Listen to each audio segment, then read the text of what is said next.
Good morning, welcome. We'll get started if we can get everyone's attention. Please come forward and take a seat if you can. Good morning, Christ Church. Now that I think I have your attention,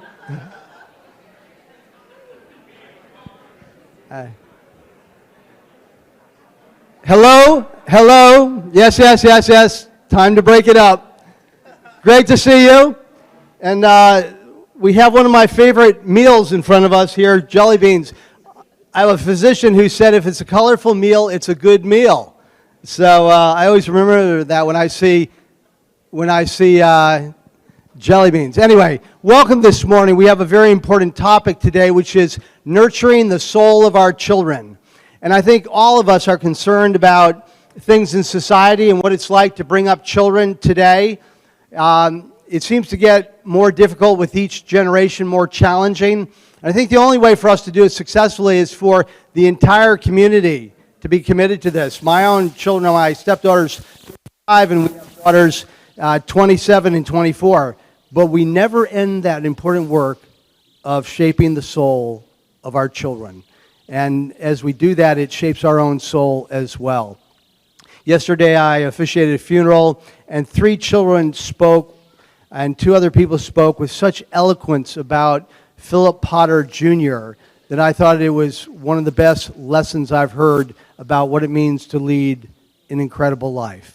And that is what we do from the time we raise our children all the way through life. It's about nurturing the soul. We're so fortunate today to have the Reverend Susie McNiff, who has been dedicated to children's and family ministries for 3 decades, beginning at St. James Church in Madison Avenue, and most recently at St. James the Less in Scarsdale, New York. And we have Josh Barden, who has logged 16 years as a youth minister, 8 of them in Arizona, and 8 of them here in Greenwich with the Trinity Church community. And we are so blessed to have 2 incredibly well-equipped people here to share some insights and to solicit some insights from around the tables as well. Please join me as we welcome these 2 faithful leaders in Christ.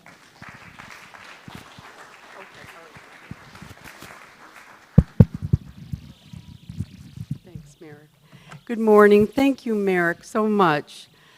I'm laughing because I'm behind the podium and Josh is over there at the little bistro table, and that's kind of indicative of our styles. I'll be talking to you from here, and then I think, Josh, you're going to be talking kind of more casually from over there, right?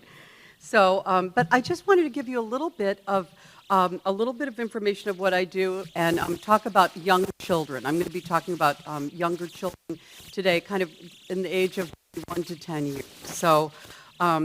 And I'm Deacon Susie McNiff, as Merrick said, and I'm delighted to be here. And for those of you who don't know me, I'm the Director of Children and Family Ministry here at Christ Church. And I got involved with this wonderful ministry many years ago.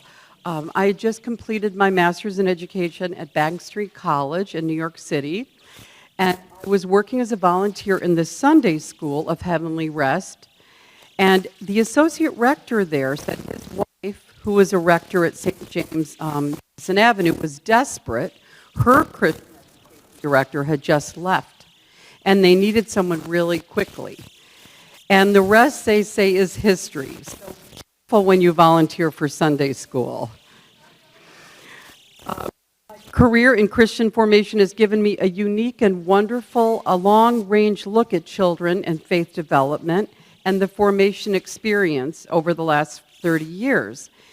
And when I began as the Christian education director at St. James in New York, I was a young mom with a toddler son and a preschool daughter. There was no TikTok, no Facebook. Cell phones were just beginning to be used by regular folks.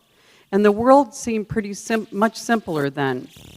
But 30 years later, some important things remain the same. My experience with children has taught me unequivocally that children have of the holy. They are, as many experts say, wired for God. Dr. Lisa Miller, a Columbia psychologist and educator and writer of The Spiritual Child, that I have over there, and I really commend it to you, wrote that scientific studies tell us that spiritual faculty is inborn, fundamental to the human constitution, central in our physiology and our psychology. Spirituality links the brain, mind, and body.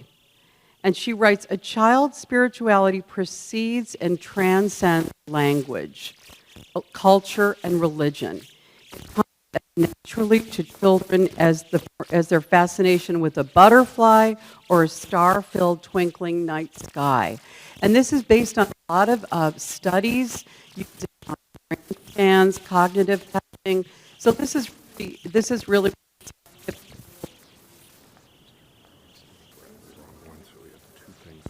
I don't know why. Oh, okay. So that's okay. I'm good now, Merrick. A few years ago, I was in the vesting room of a church where I used to serve, and it was a Sunday morning, and in the next room, the children's choir was getting ready to sing. And there was a typical hustle and bustle of a Sunday morning, and all of a sudden, one of the little choir girls, Madeline, came bounding in, her red robe askew and her cheeks flushed, and she stopped in her tracks and looked around, and seeing the cross on the wall and feeling the hush in the room, the stoles and vestments hanging in the closets, she said, "Miss Susie, is this where God lives?" It was the sweetest thing. And I said, "Well, yes, Madeline, God lives here and everywhere." So kids have an innate sense of the holy and the sacred. And when I tell a Bible story during Holy Communion class or show children the baptismal font, there is this wonderful stillness that comes over the group. Children recognize it as something different from the ordinary. Their curiosity and sense of wonder has not changed. And the parents who come through the doors of this church are intentional and committed to their children's faith and development just as they were then. So to put faith in a larger context, what has changed in our country over the last several decades? So I want to give you a few statistics. In 1999, 70% of Americans said they belonged to a church, synagogue, or mosque. In 2020, membership dropped below 50% for the first time in Gallup's 8-year trend. So for the first time, more Americans identified as none when asked about their religious preference. However, this is interesting. A notable group of these folks said that they were spiritual but not religious. Even with declining church attendance, 81% of Americans said they believe and pray to God.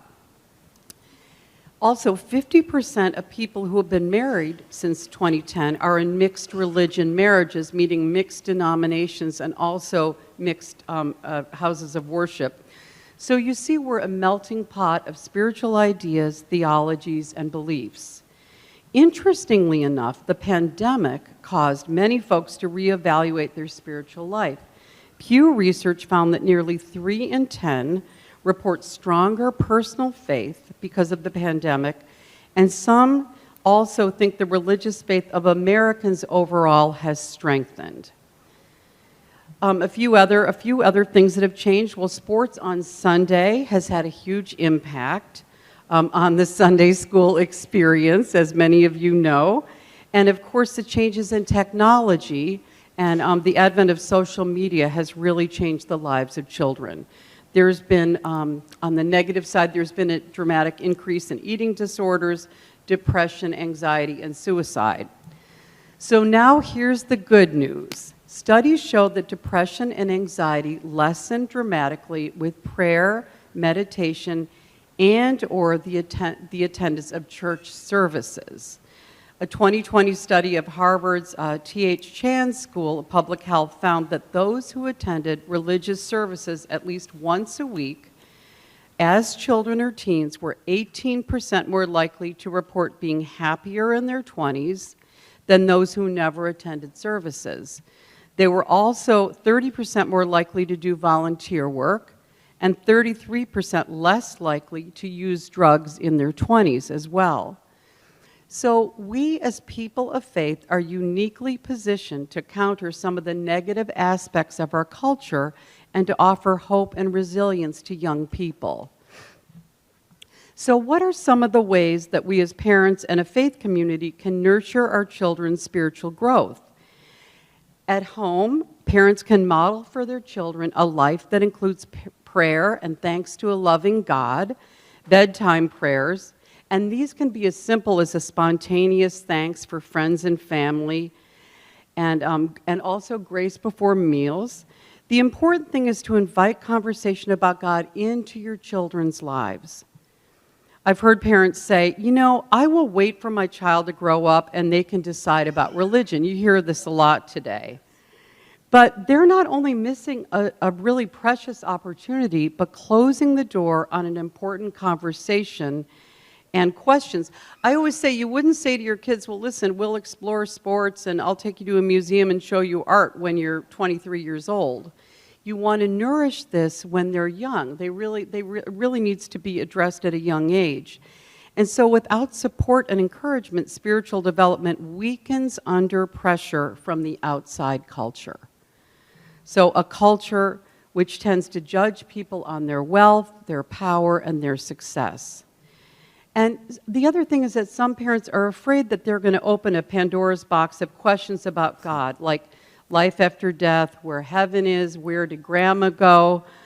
I always tell parents, don't be afraid of the big questions. You don't have to have all the answers. You can always say, I'm not sure. Let's talk about it. What do you think? The important thing is to keep the dialogue open. So how do we as Christian educators and clergy create an environment that facilitates spiritual growth? First and foremost, unless children feel comfortable and accepted in the church environment, then they can't be expected to learn and they probably will resist attending. So one of the most important goals for me is to create a program that is to convey that each child is uniquely loved by God. We're created in God's image, and each child is one of a kind. The writer Maya Angelou wisely said, I've learned that people will forget what you said, people will forget what you did, but they will never forget how you made them feel. And this especially applies to children. When I ask adults what they remember as children, they often recall the coffee hour donuts, which is always a big thing, the church suppers, the sense of warmth they felt from adults of all ages who knew them and cared for them, the comfort of ritual, the beautiful music, and the choir singing, and the quiet of church. So the Episcopal Church has done an amazing job of welcoming and affirming people from different cultural, racial, sexual orientations, and even learning styles. Children who come through the doors of a church will hear language they won't hear anywhere else. Like Reverend Matthews said a few weeks ago, the language here is not the language of our culture. They will hear things like, you're a beloved child of God, love your neighbor, forgive one another, share what you have. So there's no honor roll, no star athlete. The community here is non-judgmental and non-competitive. The friends they make here at church are unique and special. To welcome children is our very first priority. And one of the moms yesterday told me that she takes her little children right into the church service, and when they miss it, they take notice. And this happens a lot. I find that it isn't at all unusual for me to hear that kids literally drag their parents to church and not the other way around. That happens a lot. If the kids are enjoying it, they will ask their parents to come. If children feel comfortable, they will attend chapel or one of our programs, and they begin to hear stories of faith. Children love Bible stories. In our Bibles and Bagels class for 3rd and 5th graders, we're talking about Moses and the fascinating story of his beginning, floating in a basket down the Nile, the burning bush, the 10 plagues, crossing the Red Sea. And I intersperse their reading of Bible passages with Charlton Heston's 1956 Ten Commandments. You've never seen kids so interested. Last week, there was a great discussion on how the movie was actually made. How did the filmmakers turn the water into blood? Somebody said, well, was it lots of red Gatorade? Another one said, well, they must have used Photoshop, right? And I said, no, they didn't have Photoshop.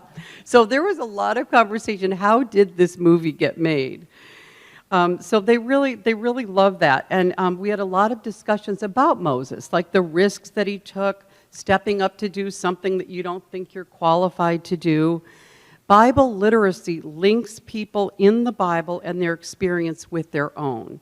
So kids learn that they're part of a bigger story. They're not alone, and they're part of the whole human family. In church, little children learn about people in the Bible who showed courage and kindness, like the parable of the Good Samaritan.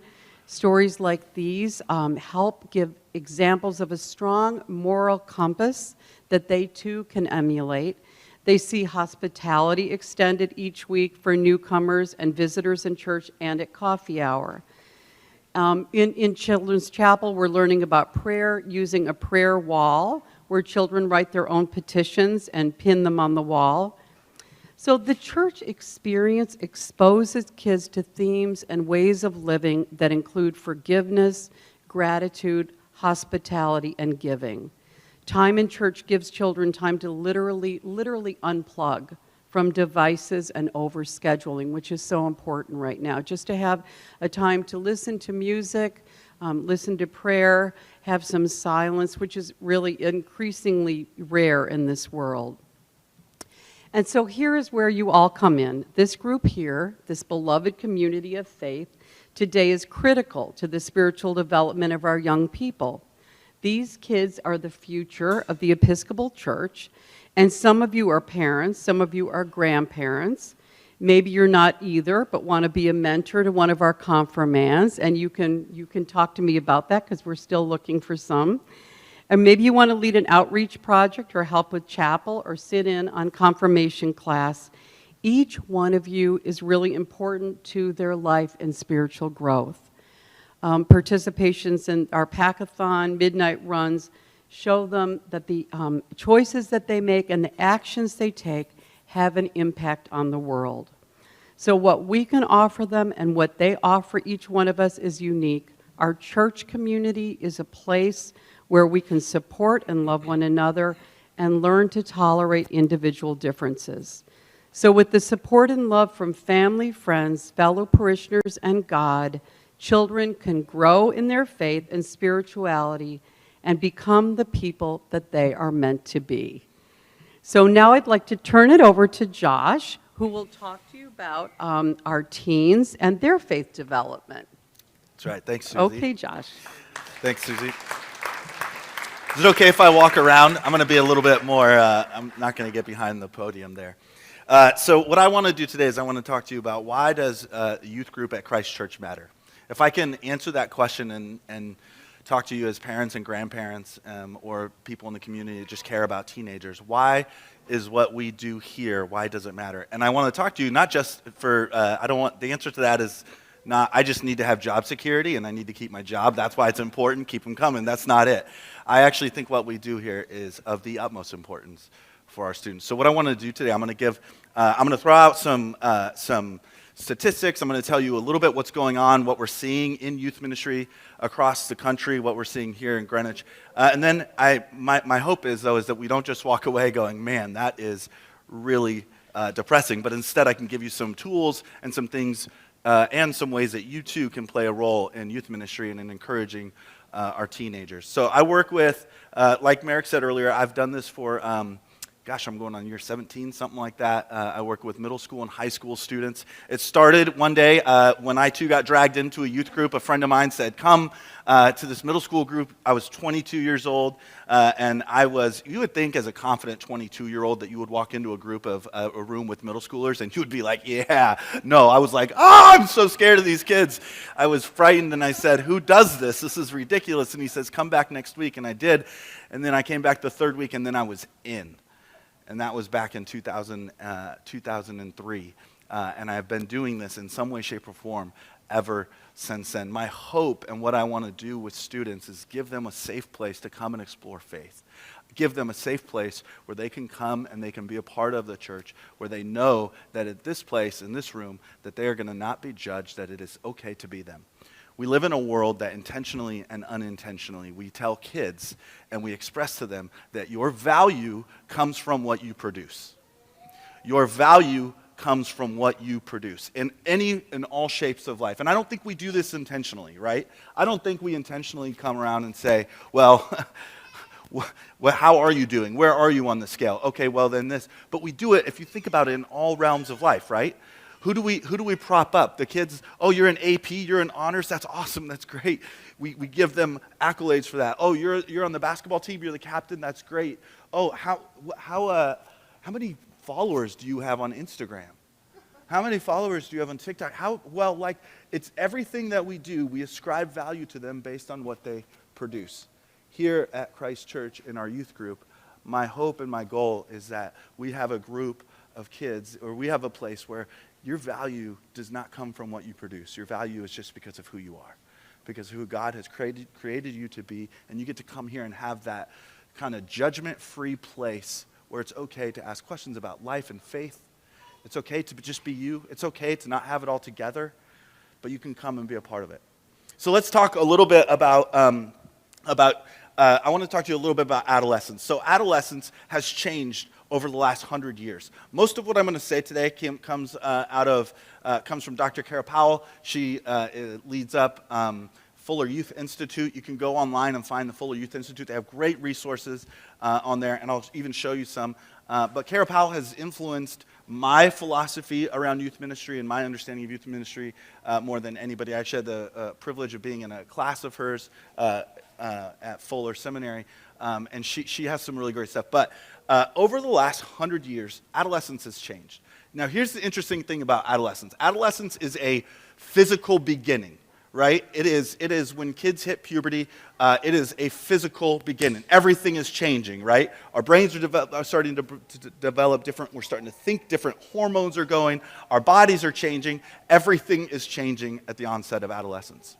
Well, what has happened is, if you think back 100, 120 years ago, the average age of the beginning for adolescence was right around the age like 13, 14 years old. And then what they say is to leave adolescence, you have to answer these three questions. A kid has to answer these three questions. They're right here. Who am I? Where do I fit? And what difference can I make? And when a kid can answer those three questions, when an adolescent can answer those three questions about themselves, that is when they really begin adulthood. That's when they enter into adulthood. Well, you go back 100, 120 years ago, those three questions were being answered right around age 17, 18 years old. Graduate high school, you're starting to get married, right? You're starting to have kids at a much younger age than what happens today in 2022.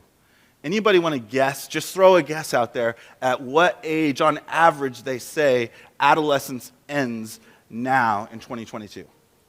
Yeah, 12 ends? Well, it begins, so just so we know this, it begins now as young as 11. It's so much earlier than what it was 100 years ago. The beginning and onset of it is around 11. Yeah. 32.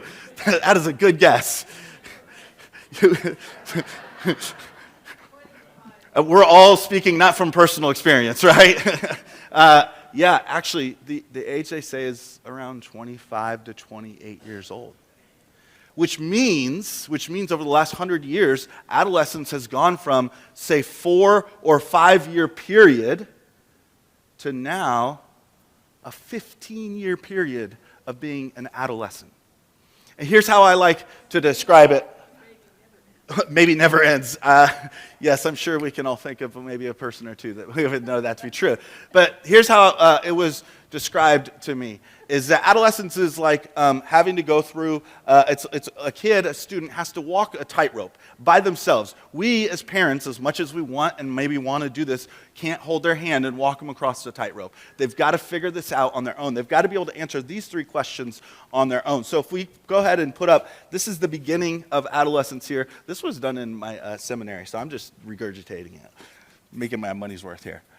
So here is the beginning of adolescence, and the end of it is over here, and it's when they can answer these questions.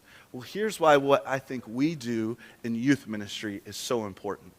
They say that as high as over 50% of kids that are involved in youth group, over 50% by the time they're 23, walk away from their faith. By the time they're 23. And then you go, when you add on another 5 years, another large percentage of those kids walk away from their faith. And there's a lot of reasons for that. I'm sure there's a lot of nuance to that. But what my hope and my goal is that with the tools and the things we know, we can actually help bring that number down. Now, there is no silver bullet. There is no, just do this and their faith will stick after college. There isn't a silver bullet. But we do know one thing that does help bring that number down, is that if a kid can have 5 adults outside of mom and dad, to care for them, to know them, to encourage them, that the likelihood that their faith sticks goes up in a good number. And so what we do is that while these kids are walking this tightrope of adolescence by themselves, trying to figure out, who am I? Where do I fit? What difference can I make? Knowing they're going to fall, knowing they're going to make mistakes. Isn't that one of the hardest things as a parent? Is your kids are going to make a mistake. I have 2 boys. I have a 10 and a 12-year-old. I know they're going to make mistakes. I just hope the mistakes they make are not going to be the really big ones. But what we do is I get to be one of the 5 in your kid's life. I can only be one, but I get to be one of the 5. And hopefully a coach can be one of the 5. And maybe a teacher, maybe an uncle, maybe a grandparent. Maybe it's the usher at church that when that kid comes in, you know their name, and you say, hey, how was your week?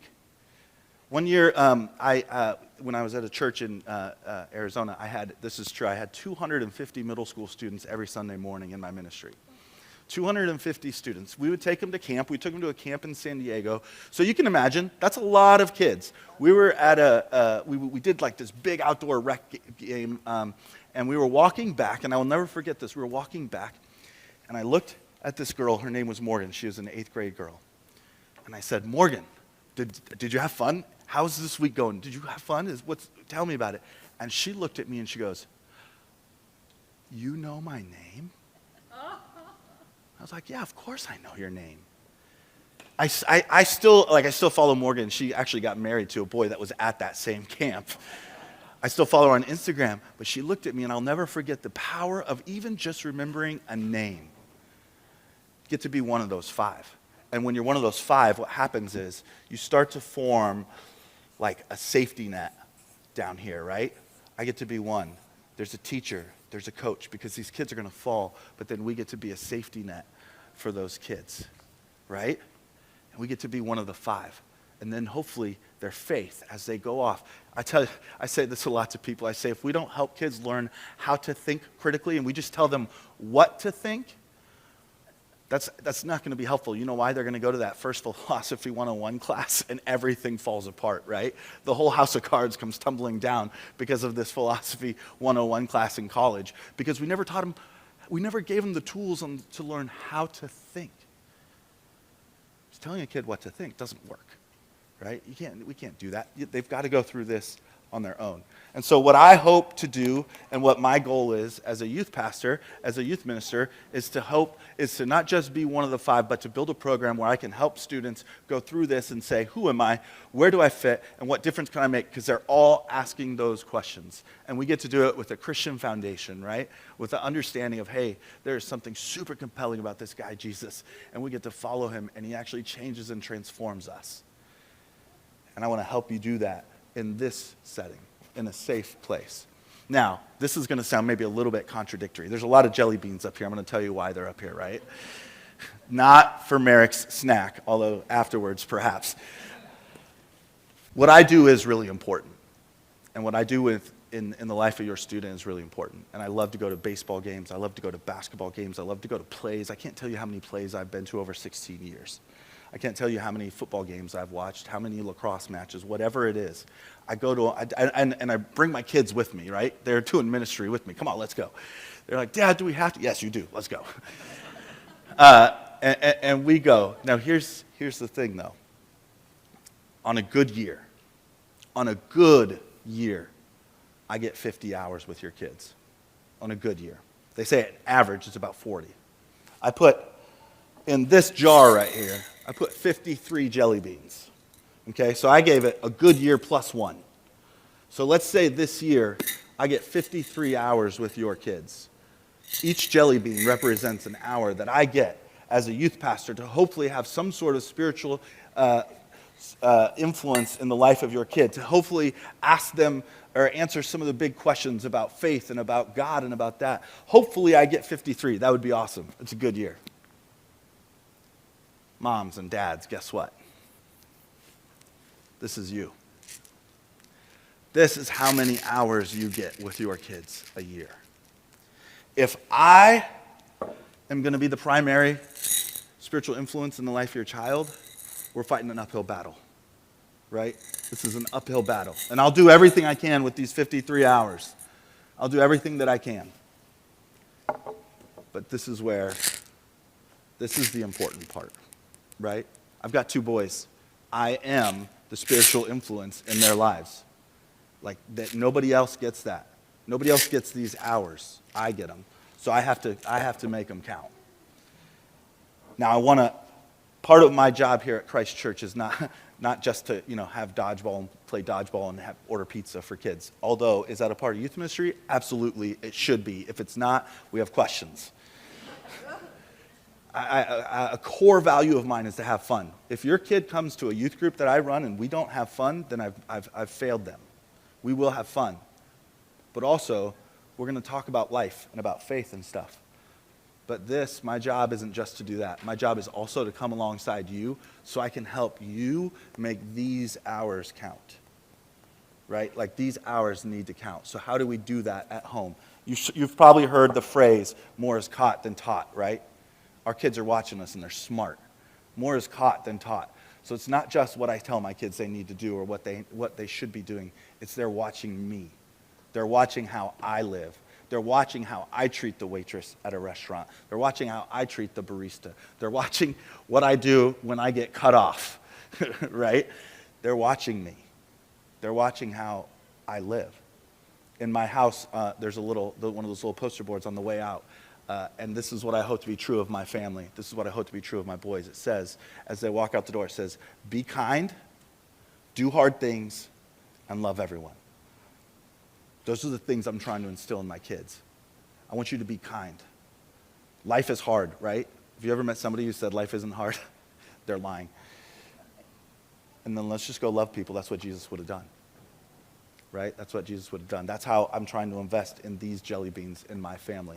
And I want to help you give you tools on how you can do that in your family. I'll do this and then we'll go to Q&A. Merrick, are we doing a Q&A? We can fire away. I'm happy to answer any questions about middle school and high school students to the best of my ability. I'm telling you, it's a different world. It is a wild world out there, right? When I moved here about 8.5 years ago, the guy who hired me said, kids here in Fairfield County are really busy. They're really busy. And I looked at him and I was like, oh, well, that's cute that you think that the kids here in Fairfield County are busier than every other kid in the country. My kids in Arizona are busy too. And then I got the job, I moved here, and it took about 5 weeks, and I was like, okay, all right, this is a different beast. We're dealing with something different here. I know your kids are busy. I know that they've got a lot going on. It's not all bad either. So how can I best take advantage of that and help you, help your family, help your students? Here's a couple of books I will just throw out there that are good resources. This one is called Sticky Faith. Again, these are all by Kara Powell. And actually, Bob has a couple of these in the bookstore right now. I had him order a few. And grandparents, this is important stuff for you too. In fact, in this book, they even have a section for grandparents that gives them ideas. But it's called Sticky Faith. It's how the whole idea is how do we help our faith and our kids stick so that when they're 23, they're not walking away from their faith. But this is a guide for your family. Lot of practical ideas on little things you can do in your home around faith. Like topics, conversation topics that you can talk to them about, ideas, activities you can do. I love this. This is a similar one. It's called Growing With, and this is by Kara Powell and Steve Argue. Every Parent's Guide to Helping Teenagers and Young Adults Thrive in Their Faith, Family, and Future. And so that's another good one. And then this one. This is the 3 big questions. 3 big questions. Who am I? Where do I fit? And what difference can I make? And Kara goes into more detail about all of those and what that is. I was told, this is what I was told when I first started youth ministry. This, I'm telling you this because, 1, it's funny. 2, I hope it helps you. If you have kids like me, my 12-year-old, he is in 7th grade. All the stuff I've said for the last 15 years, I'm having to like teach myself right now and like remind myself because I'm in it. But he said this, imagine this for every middle school kid. When a middle school kid, 12, 13, 14 years old, remember they just started adolescence, they're asking these big questions. When they walk into a room, all they're doing, he said, imagine that every single one of them has all these tentacles coming out of their head. And all these tentacles are feelers. And all those feelers are saying is, do you like me? Do you like me? Do you like me? Do you like me? Do you like me? Do you like me? Do you like me? That's all they're asking. Do you like me? Here's the beautiful thing about youth ministry. I get to say, yeah, I do. I do like you. I do like you. You're safe here. And it's going to be a safe place. I do like you. But that's all they're doing. That helps gives me patience with them because I know that even if they're like, some of the kids that might be super snappy or, little jerks, I'm like, you just want to know if I like you. That's all. And it helps me, gives me patience with them. But yeah, so that's my thing. Question. So I love your jelly bean analogy there. Yeah. But you also struck us by saying that you had 52 hours and the parents were the other side. Yeah. I'm pretty sure you have some stories about when you run into people where they think it's reversed. They think that. Yeah. And so how do you get those parents kind of To see. jelly beans going the other way? So just to make sure I understand, so some parents think that it's actually my job to be this. Yeah, I had a mom, this was a few years back, she really wanted me to run some Bible studies with her middle school boy because she was pretty upset that her middle school boy, mind you, 13-year-old boy, didn't love reading the Bible. I was like, really? Tell me more. He doesn't? No kids are, mom's like, hey, it's time to go to baseball. And he's like, sorry, Mom, I'm knee deep in Leviticus. I can't do this. Yeah, and they do. I have had it where they expect, like, that's your job, Josh, to instill that into my kid, to introduce them to faith, to introduce them to the Bible, to get them to love it. And I will do what I can. I will. But like I said, I have limited time and resources. And so for parents, I think the big thing is just learning little things that you can do. And for me, it's in the car, right? If you ever want to have a conversation, parents, a serious conversation with a kid, get in a car. Why? Because you're looking forward, they're behind you, no eye contact, but you can have that serious conversation. They feel a lot safer, right? It's a lot easier to talk. That's where I've had the talk, was in the car. Get in the car, we're going for a ride. But there's like little things like that, like get in the car. So I would just tell parents, I would try to give them tools. Like you gotta take advantage of the time you have. What do you talk about at dinner? For us, a lot of times it's like, turn the TV off. We're not dinner, and my boys think for whatever reason they like carry a plate and walk around and eat. I'm like, no, sit down. And that's where, and that's where stuff happens. So it's you just gotta help them see, I can't do it. And your kid's not moving in with me. Yeah. Do you have a separate class group for the middle schoolers versus the high school? I do. A difference for 12-year-old and Oh, yeah. Yeah. I do. So currently here, what we do here is on Monday nights, I'm with high school from 6 to 7:30, and on Tuesday nights, I'm with middle school, same time. So yeah, I do have separate groups. There's a value in sometimes bringing them together. It is awesome to have so I ran a camp at the last church I was at. I ran a summer camp. We would take, this year, I took 140 kids to a week-long camp. That was coming into 6th grade all the way to graduating high schoolers. We did a full camp all week, all of us. Now, I had different, one was in one cabin, high school, middle school. There was a lot of separation. But I tell you what, there is nothing like seeing an 18-year-old giving them a little bit of empowerment. And then you know what? That 18-year-old absolutely 100% becomes one of those 5 for a 12-year-old. My boys they said the other day we were driving and we went to Chipotle and they thought that one of my old students was in there. They go, "Hey, is that Matt in there?" And they were so excited because this 18-year-old had at one point welcomed them in. So there is value in it, but yeah, I keep them separate. But following up from that. Yeah. If I'm bringing my 12 and 17-year-old to church. Yeah. While we're here, I kind of like them to be doing something, not just Monday night and Tuesday night. Yeah. Is there any program that you have while we're here? So I did not give her this question to ask, but nice. Thank you for asking.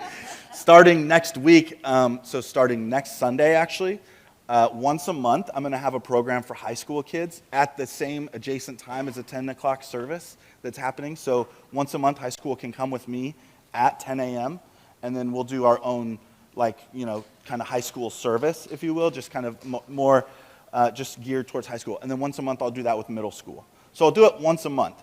Once with high school, once with middle school. I will say this. Having your student in church with you, though, has high value. It has high value. Putting students in environments where there is intergenerational community and relationships happening is actually really, really important.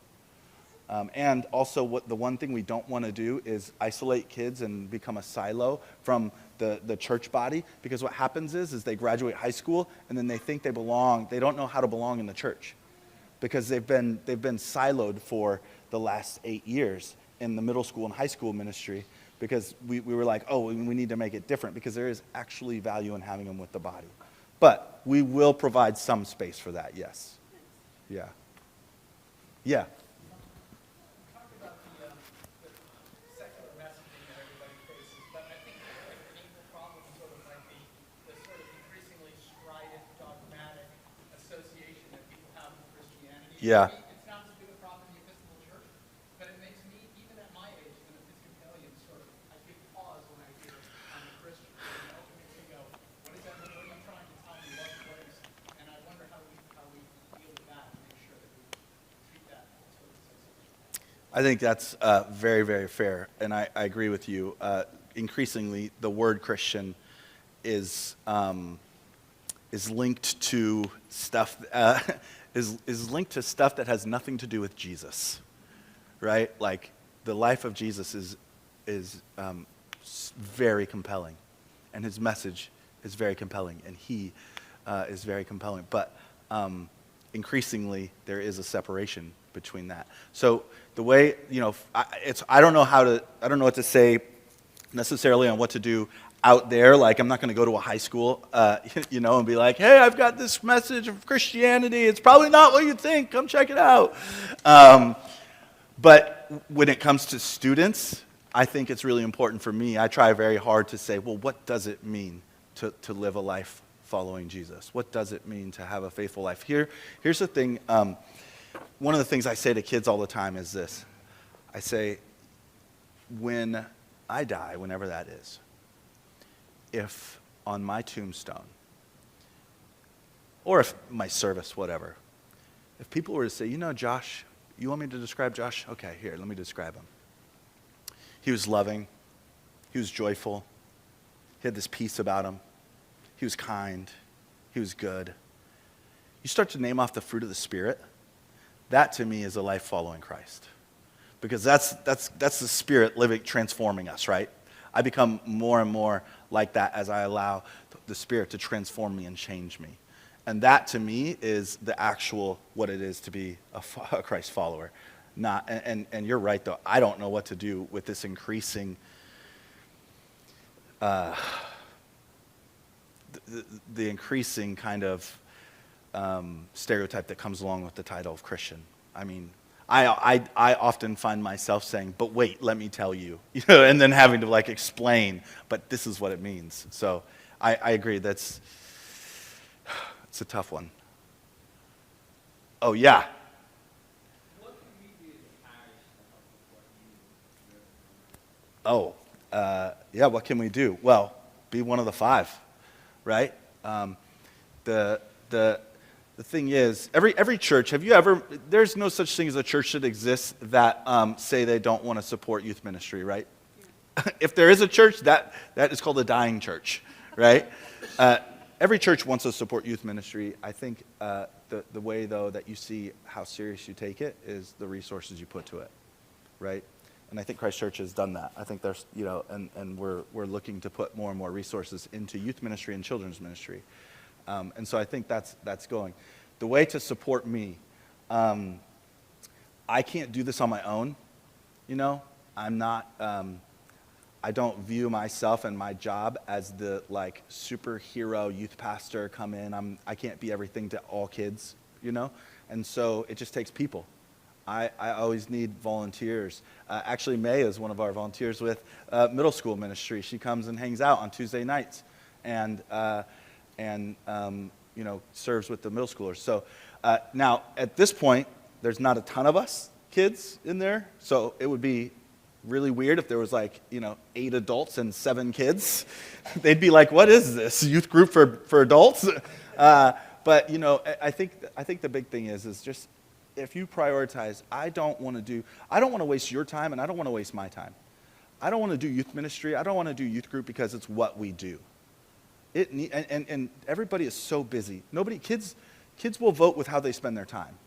If it brings value to them and they find that what we're actually doing is what I hope we do, then they will make time and they will come on Tuesday nights. They will come on Monday nights. And so I think the support is have your kids come give it a try. Have them come and do this because it does, I do believe wholeheartedly it adds value to their lives. I really do. Yeah, Karen? The research about young adults stepping away from their faith.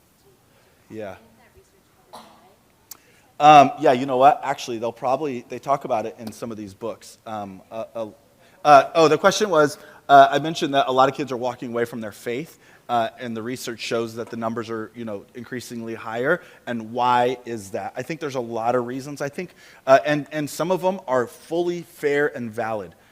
When we look, I'm not talking about just the Episcopal Church. I'm talking about just the church at large, right? The church at large, you look at over the last 30 years, has done some irreparable damage,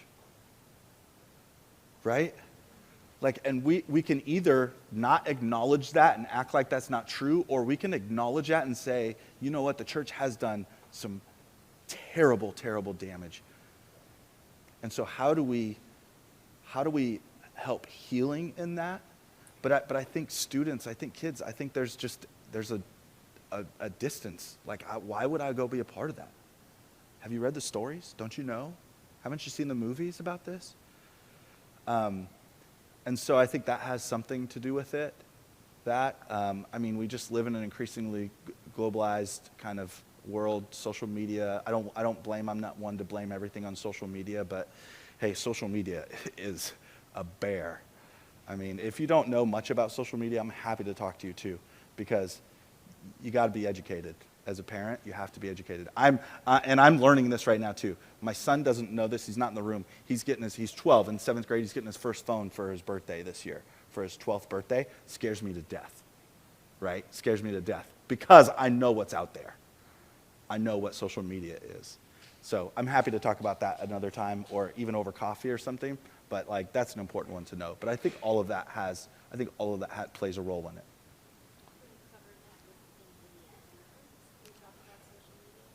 Yeah, we do. What's funny with kids is, here's my experience, is I will cover it with kids. My experience is, though, they walk in and you're like, hey, TikTok, and they're like, nope, don't talk to me about that. They don't want to hear it from me. When I was 23, I was the cool, young, fun, energetic youth worker. I still have a lot of energy, but I'm a dad now. I'm 41, right? They view me as dad. They don't view me as cool young youth worker. And so I'm careful with how we talk about it. But yeah, of course I'll talk about that with them. And I have suggestions as parents, and I know it's doing the hard thing going against the current, but hold off on social media as long as you can. It is dangerous. It's not good. And I don't like to be the end all be all, all down or bad news, but that's been my experience. Yeah.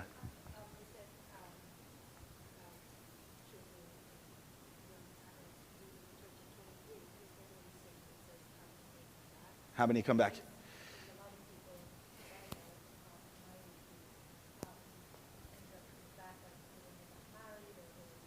Yeah. Yeah, I definitely think so. She said, is there any research that shows the numbers of value or the numbers of people that come back after they've walked away from the church? I don't know of, I mean, I'm sure there might be some research. I don't know it off the top of my head. I do know that's a thing, though. That's another reason why I think what we do in youth ministry and children's ministry is really important. I'm an example of that. I grew up going to church. So the rule in my house was I had to go to church every Sunday until I was 18. I remember my mom, like right after my 18th birthday, is like, all right, Josh, let's go. We're going to church. I was like, I'm not, you are. I was like, I'm 18. And and for years I kind of stopped that. And then I was 22. I was right before my 22nd birthday is when my life turned around. So I do think there's value. Yeah, and I think what happens is setting the foundation. So when you have your kids in church and you have your kids as a child in church, when you have them come to youth group, there's definitely a foundational thing that is being set that makes it probably easier when they get older to come back. It's not a complete foreign concept to them. Josh, I just want to say that anecdotally, we do have a lot of parents who are coming, sorry, Mary. Anecdotally, we do have a lot of parents who are coming into the church to have their children baptized, to be a part of this community. So I think that as we were talking about today, if their experience with church is really positive, and that's what we're trying to do here at Christ Church, to make it so that they feel supported and loved and accepted, they will come back. And a lot of our parents are coming back to raise their children and to bring them the same faith experience that they had. So absolutely, I'm sure that there's statistics on it because it's happening I'm sure. here. I just don't know where they are, but yes. And I know it does happen quite a bit. Yeah. Yeah, Merrick. How big a role are issues of human sexuality playing among the teens of sexual identity? I've heard that wrestling with sexual orientation is one of the leading causes of depression and suicide among teens. And I think what I've heard is that the Episcopal Church has great street cred among young people, that if you're going to go to the church, this is a church that's open-minded and accepting you as you are. Yet to the point earlier that you asked about the Christian church, a lot of that is around even some of that accepting and being loved, and I'm glad that this is a place that has that reputation. I said, so at the previous church I was at, I would say over the past 3 years, let's say 3 years, 2 years, 2 to 3 years, over the past 2 to 3 years, 90% of the questions or conversations I had with parents were around sexuality. 90%.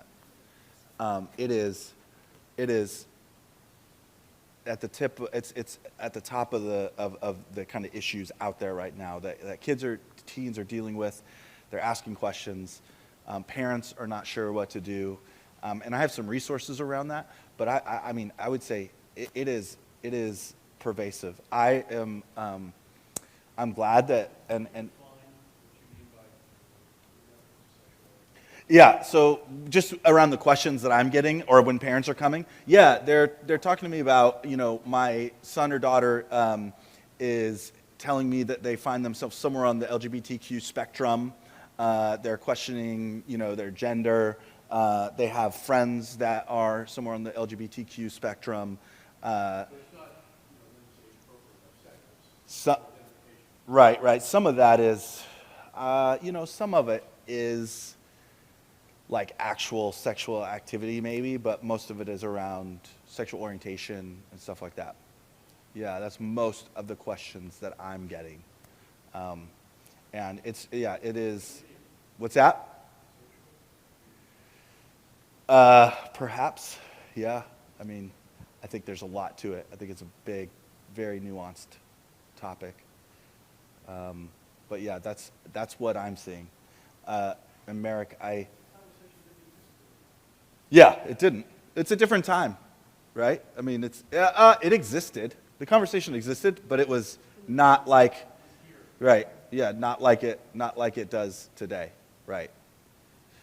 Yeah, that's, well, obviously, because those are the conversations I'm having more now than ever before. Yeah. Oh, yeah.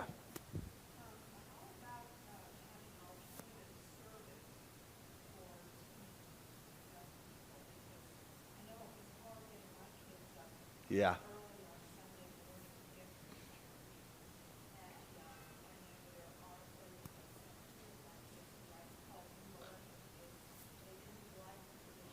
Yeah.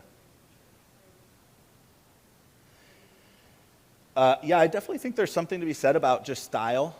Um, and, this was, and just kind of the way that it goes. And I do think there is something to be said for alternative styles of like worship services.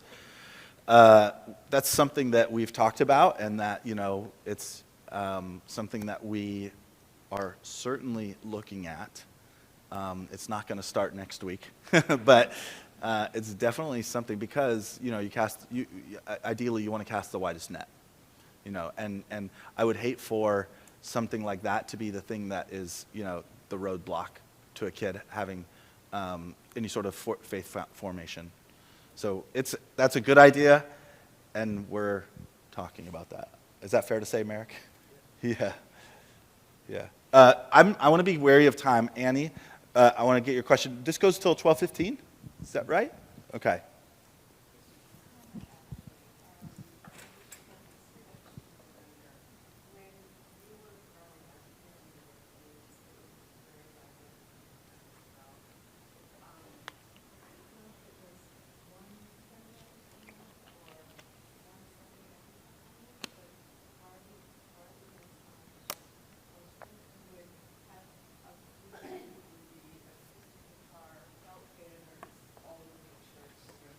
Hmm. Oh, yeah? It's cool. Yeah, I wish I played guitar. I would be way cooler. The only thing I play is like Spotify. That's as far as my musical abilities go.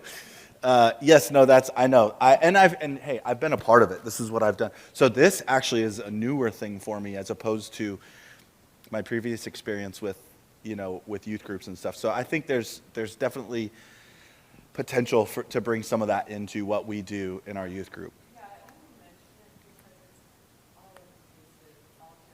Yeah. Oh, I see. Yeah. Yeah, and when I say that, when I was saying to your question that that's something we're talking about, that's what I meant, was something not for just youth group, but for the parish. Yeah. Yes. Sorry.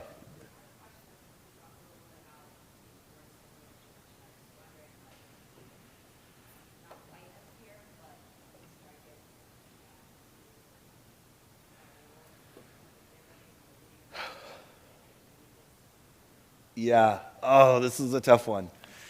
I could go both ways. I really can, which is not helpful for answering your question. I've got my own two boys, and the last thing I want to do is make church like the enemy, right? I don't want to I'm lucky they like coming to youth group. I don't want to make this the place that they associate with, like, I hate it.